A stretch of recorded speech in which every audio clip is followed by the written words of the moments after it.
This summer, Tiffany's entire family came to Tainan to stay at Grandma's house for vacation. For Tiffany, a 13-year-old Taiwanese-American girl from New York City, this trip was a chance to learn Chinese and experience the local culture of Tainan. Every morning, she and her younger brother, Daniel, studied Chinese with Grandma, practicing characters and learning new words. In the afternoons, they explored the town, meeting local kids and discovering new traditions. Today, Grandma had planned a special challenge, an oyster shucking experience. Standing in the kitchen, Tiffany looked at the tools laid out on the table: an oyster knife, non-slip gloves, and a clean cloth or towel. Daniel picked up the oyster knife and frowned. "Tiffany, are you sure we can do this?" Tiffany grinned. "Of course. Today, I'm the teacher." Tiffany picked up a fresh oyster, its rough, cold shell resting in her hand.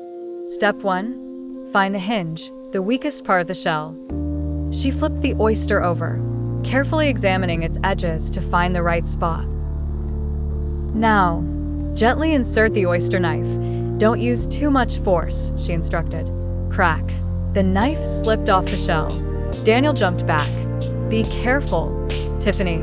Tiffany laughed, a little embarrassed. She steadied her hand, adjusted her grip, and this time, pop! The knife slid smoothly into the shell seam. "I did it," she cheered. "Now for the tricky part," Grandma said with a smile. "Twist the knife and slice through the adductor muscle." Tiffany followed her instructions, gently twisting the knife and sliding it along the inside of the shell. The oyster shell loosened slightly, revealing the glistening meat inside.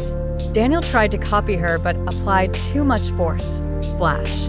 Oyster juice sprayed all over the table. Grandma chuckled. Tiffany carefully lifted the top shell, revealing a plump, shiny oyster resting inside. "Now, just one last cut, and we have a perfect oyster." She slid the knife under the oyster and cut the bottom ligament. Daniel watched in awe. "Whoa, you're really good at this." Grandma had already prepared some delicious dishes to celebrate their success: spicy oyster tofu hotpot, garlic butter grilled oysters, and oyster omelet. Daniel took a bite of the oyster omelet, and his eyes widened. "Wow, this is the best oyster I've ever had." Tiffany smiled proudly. "That's because we shucked them ourselves."